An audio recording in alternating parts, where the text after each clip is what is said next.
నమస్తే BCC news కి స్వాగతం. నేటి ముఖ్యాంశాలు. అయ్యా జగన్మోహన్ రెడ్డి ప్రజా సేవలో తరించండి. పవన్ కళ్యాణ్ పెళ్లిళ్ల గురించి కాదు చెల్లా వరుణ్.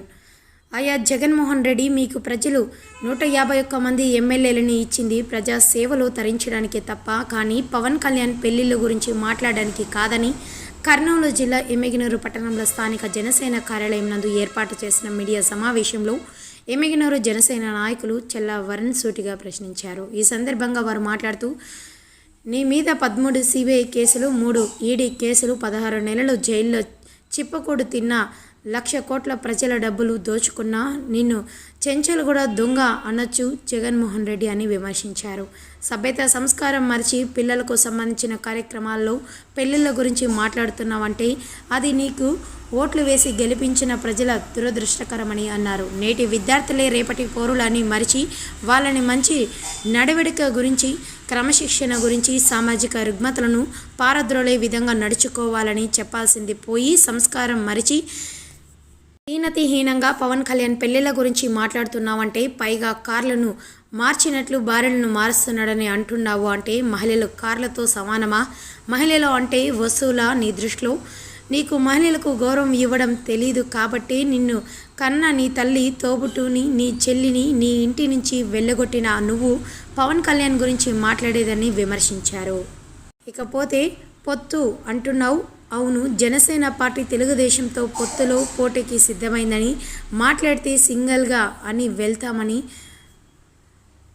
నువ్వెందుకు భయపడుతున్నావని ప్రశ్నించారు. అంటే ప్రజల తీర్పు నీకు వ్యతిరేకంగా రాబోతుందని తెలిసి ఆ అక్కుస్ ఎలా వెళ్ళగొక్కాలో తెలియక పవన్ కళ్యాణ్ పెళ్లిళ్ల గురించి, పొత్తు గురించి మాట్లాడుతున్నావు. ఒకటే గుర్తు పెట్టుకోండి ముఖ్యమంత్రి, ఇక మీ రౌడీ రాజకీయానికి చరమగీతం పాడే సమయం ఆసన్నమైంది. రానున్న రోజుల్లో మీ పార్టీ అత్యంత ఘోరంగా ఓటమిని చవిచూస్తుందన్నారు. పవన్ కళ్యాణ్, చంద్రబాబు నాయకత్వంలో రాష్ట్ర ప్రభుత్వం అభివృద్ధి జరగబోతుంది, ఖబర్దార్ అని హెచ్చరించారు.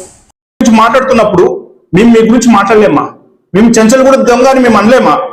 లేకపోతే చెంచల్గూడలో నువ్వు 16 నెలలు జైలు శిక్ష అనుభవించి సుమారుగా 13 సిబిఐ కేసులు, 3 ఈడీ కేసుల్లో ముద్దయికున్న వ్యక్తివి, 1,00,000 కోట్లు స్కామ్ చేసి 16 నెలలు జైలు వచ్చిన వ్యక్తివి నేను దొంగ అని మేము పిల్లలేమా? చెంచల్గూడ దొంగ అని మేము అనలేమా? సంస్కారం అంటూ వస్తుంది జగన్మోహన్ రెడ్డి గారు. ఒక రాయలసీమలో పుట్టి రాయలసీమ వాసిగా రాజకీయాల్లోకి ఆడవాళ్ళని పిల్లలు లాగకూడదనే ఇంకిత జ్ఞానం కూడా నీకు లేదా? అలాంటి లాగిన వ్యక్తుల్ని మన రాయలసీమలో ఏమంటారో తెలుసు కదా. ఆ మాట మా నోటంటే చెప్పించొద్దని జగన్మోహన్ రెడ్డి గారు. సుమారుగా ఈ రోజు రాష్ట్రానికి 10 లక్షల కోట్ల అప్పు తీసుకొచ్చి ఈ రోజు అప్పరావులాగా తయారయ్యావు నువ్వు. ప్రభుత్వ భూములు తాకట్టు పెట్టావు. ఇవన్నీ వదిలేసి ఈ 4.5 సంవత్సరాల్లో ఈ రాష్ట్రానికి నువ్వు ఏం ఉద్ధరించావో చెప్పాలి. ఈ రాష్ట్రానికి ఎందుకోసము ఈ రోజు ఆత్మహత్య చేసుకుంటున్నారో రైతులు అనే దానికి చెప్పాలి. నువ్వు ఆ రోజు రైతు రాజ్యం తీసుకొస్తానని చెప్పావు కదా. రైతు రాజ్యం ఎందుకు తీసుకురాలేదు జగన్మోహన్ రెడ్డి గారు? మీరు ఎందుకోసం తీసుకురాలేదు రైతు రాజ్యం? నేను అధికారంలోకి వచ్చిన వెంటనే జాబ్ క్యాలెండర్ రిలీజ్ చేస్తాను, నిరుద్యోగం అనేది ఉందన్నావు కదా. ఈ రోజు ఎంతమంది నిరుద్యోగులు ఆత్మహత్య చేసుకున్నారు? మరి ఎందుకు చేసుకున్నారు జగన్మోహన్ రెడ్డి గారు?